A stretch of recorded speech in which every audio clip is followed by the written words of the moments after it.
Hey everyone, happy Friday. Today is going to be just a catch-up video because I have been gone the last 3 weeks, driving back and forth to New York City. My sister got a knee replacement, and I'm the only person brave enough in my family to drive in New York City. I actually think it's fun.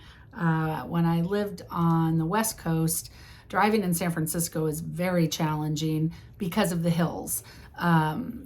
New York is like nothing because it's flat. It's really, I mean, it's a lot of activity, but it's not like the hills in San Francisco. Plus, when I did drive in San Francisco, I was 17 and I had a Honda CVCC hatchback with 300,000 miles on it, sketchy brakes, and it was a 5-speed. It was the 80s, and I would have to hold my emergency brake up to put my brakes on when I was on hills because my regular brakes weren't sufficient enough, and accelerate and drop the emergency brake at the same time. That was challenging driving. So this was like more of, just it was beautiful weather, and it's New York in the summertime, so it was kind of nice. But I have missed being in my studio an awful lot, and I did fit in last weekend going to Dick Blick, and so I was just going to go through some of the stuff that I bought, and I'm going to be doing this weekend a demonstration or a swatching of a new paint brand that I'm trying. These are M. Graham paints. I have never tried them. I generally am a big Daniel Smith fan. I am new to watercolor. I've been painting in oils for about 15 years, but oils or watercolors are very new to me. And so there are so many options or so many different types of watercolors, and maybe there are with oil too, I'm sure. I pretty much stuck with the main brands when I was painting in oil: Old Holland and Winsor Newton, and I feel like I'm forgetting one that I really liked. There's another one. It's been a while since I painted in oils, but I've heard a lot of good things about M. Graham paints. And so then I thought, well, I'm going to look on the internet and get some information about them to give to you. But then I thought, I don't want to read all of this. I'm reading these reviews, and I don't want to be skewed when I'm using it and have this stuff in my head. I mean, I'll read to you the first couple things that I found on Reddit that because I wanted to get some information about the paints. I know that on the sign at Dick Blick, it said they're honey based, and I have tried Sennelier paints and I like them very much, and they have honey in them. And not all of the I'm sorry, I've got oil paints on the brain. Not all of the watercolor paints have honey in them. And honey, I guess, here's some of the comments. I got them specifically because of the honey. They don't dry when I pour them in pans, and the cobalt teal runs everywhere if left tilted, even years later. It makes them messy, but much gentler on my brushes. So that's interesting. I don't want to scrub at something that's hard as a rock. People are talking about the simplicity of the color range and that their earth tones are beautiful. They're Terra Rosa, which I don't know if I got Terra Rosa or not. I think I did. I think it was a last minute grab. And it's a lot of good reviews. Adore them. They're very pigmented and intense, lots of bang for your buck, and they flow nicely. The only thing that I read that was negative is I quite like the ones I have, but since I live in a very humid area, most of them get moldy easily when I keep them in my palette I don't use daily. So I only pick a couple of colors to be included in my daily palette. They do stay dry in the pans and re-wet very easily. They can be a bit pricey, but in terms of quality, they are great. So I'm really excited to try them out. Like I said, I've only kind of experimented with a couple of brands. My daughter bought me, the first watercolors I ever bought was 4 years ago when I went on a trip to Europe. My second trip to Europe. I went to Ireland once, but my non-Irish trip to Europe, took a cruise with my husband, and I bought Sennelier, like a travel palette. I've only used a couple of their tube paints. And so a lot of the stuff I read now is, sorry, I have some Whole Foods coffee. This is my favorite, Seize the Day coffee cup. And we splurged at Whole Foods the other day and got some, I don't know, Black Magic coffee or something. And it's giving me a little bit of heart palpitations, but it's great. It's woken me up quite nicely. At any rate, those were the first watercolors I used when I went to Europe, and it was great to travel with, not messy, easily transportable. But I am learning, like, there is a big difference in palettes, the palettes that are dried paint that you buy dried out, or even when you squeeze it out and it dries out, and using them fresh out of the tube. Using them fresh out of the tube, you can get much more intensity, chroma, richness than getting it out of the pan, which I'm not sure why. I haven't researched it, but that's come up a couple of times in the YouTubes that I'm watching, and I've kind of looked it up online, and that seems to be the general consensus. I don't know if you all agree, but I thought that was very interesting. So I have been doing some painting where I don't squeeze it all into the pan and let it dry out. I am using wet watercolors right out of the tube a little bit more. So, so that was a sneeze. Probably getting sick after my after my 4 weeks in New York City, which is actually I think a big petri dish. There are a lot of germs running around there. But I'm not going to go through all my colors right now because I am going to do a swatching. And I'll just show you the other stuff I bought. I got a new tin. I love these butcher trays, and they're on sale. And I did do a little bit. I bought a bunch of what I felt were fall colors. And so I did a little bit of swatching last week in my free time. But what I had done is I bought 24 paints that I thought were very fall colors. And I was going to ask when I bought these, do they have the pans inside? I just assumed, so like what, $19, I think, $19.99. And I thought, oh, well, for sure they'll have the pans inside to squirt the paint into, but they're sealed like this when you buy them. So they did not, and I cannot use them now. I bought one for a fall palette, one for just kind of a whatever palette, and then I got a little tiny one to put paints in for travel. And then I also bought, I'm gonna have to go downstairs and get my my new paint, not journals, my sketchbooks from Beachmore Books. But let me go over this first. I bought some Aqua Board, which I've never used before, but it is the amazing watercolor surface. It is uniquely absorbent and absolutely archival. This acid-free textured clay surface absorbs watercolors like a fine paper. Watercolors on Aqua Board can be sealed and framed without glass, keeping colors and textures true to life.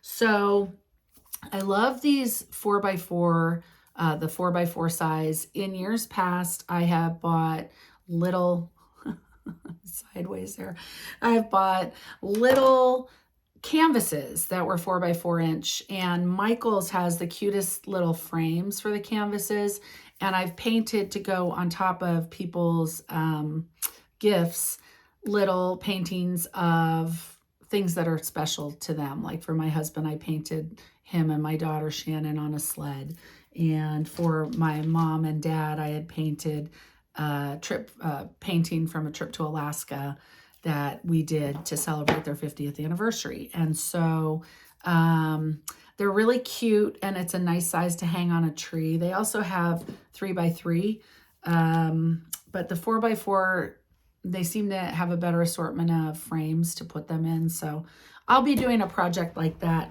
definitely on my channel in the upcoming months before the holidays. And then I got some 5x5 because that's also a nice size, and 5x7. And I think these were on sale as well. I know the big reason to go to Dick Blick now, or to order it online, if you order over $57 worth, I think it is, or $75 worth, it'll say online, you get free shipping. Let me go get my Beachmore book to show you the last thing, and then I'm gonna start painting. I'll just show you these. I'm not gonna do it now. Look at these flowers from my garden. Now, I don't know if you can see that. You can see it on this one that is starting to die, but I have these cosmos that are just gorgeous, and they look like they were outlined with a little pink pen. And then my zinnia are, I love this coral color, is just beautiful.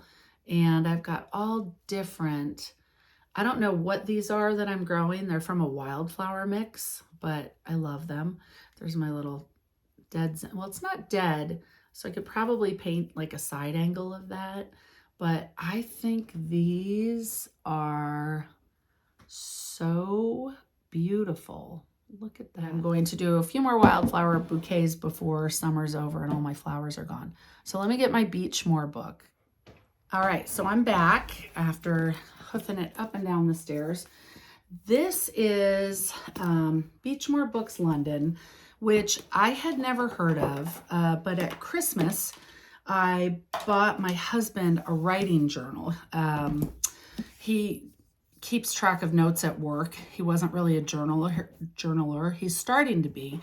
And so I bought one on Amazon online, thinking, you know, it looked nice. It had good reviews. The thickness of the paper quality was, you know, people went on and on about it. And so I ordered him his journal. Look at this bad boy.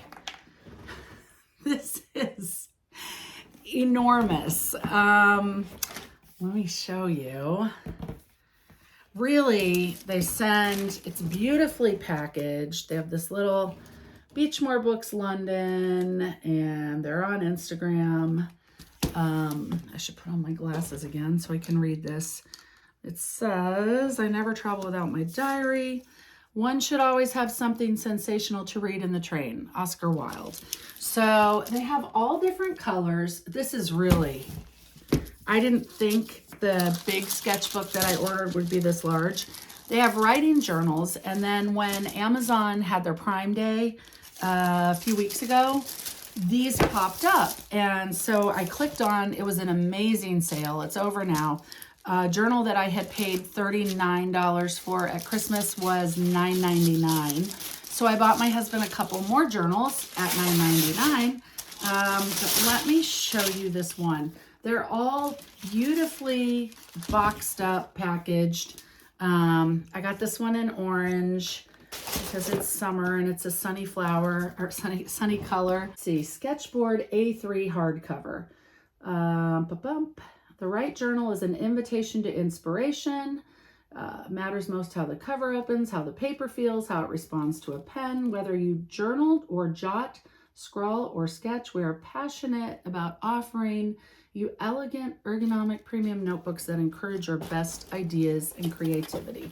So this, and I think too, one of the things they really stress, which I have found to be true, is these lay flat. They're not, I don't know how or why, but when I am writing in them, and this big, this ginormous one doesn't seem to be any different.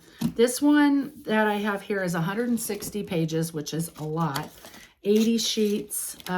There's a deep back pocket in here to store things right in here. I mean, this thing is crazy big. Secure elastic closure, hardcover, vegan leather. Everything's vegan. This is, I'll tell you the size. It's an A3. It's 11.7 by 16.5 inches. 160 GSM premium acid-free paper and 180-degree lay flat blind. My coffee, I need more. Lay flat binding and a secure elastic closure. So this thing is just amazing. And I know it doesn't say paint on here, but they said this is thick enough for watercolor. Now, I wouldn't go crazy, you know, scrubbing out. I would say, feeling it, it is probably for like light watercolor wash or travel watercolor. And then I got one here in chestnut brown, and I got another one in chestnut brown. One is a ruled notebook and one is an artist sketchbook.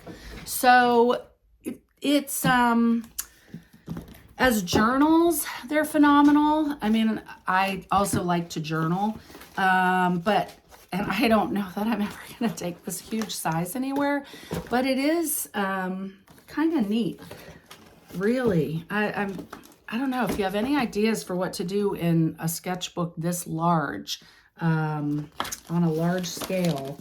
It is 80 sheets, 160 pages. I kind of want to do something thematic in there.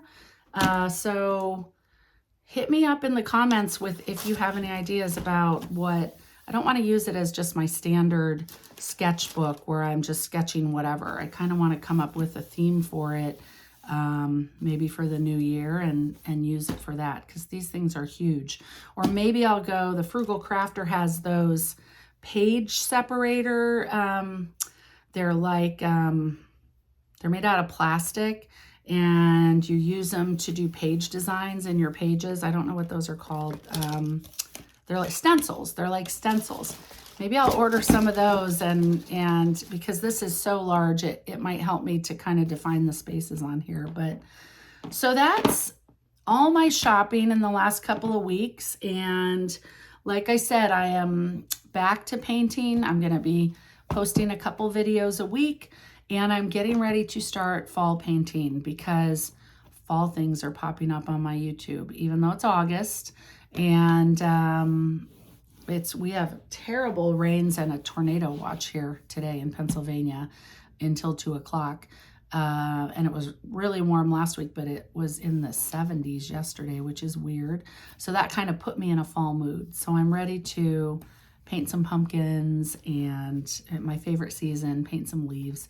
But anyways, that's my haul. I will put, it's my art haul for this month, and I will put the links for the products where I bought them in the comments below.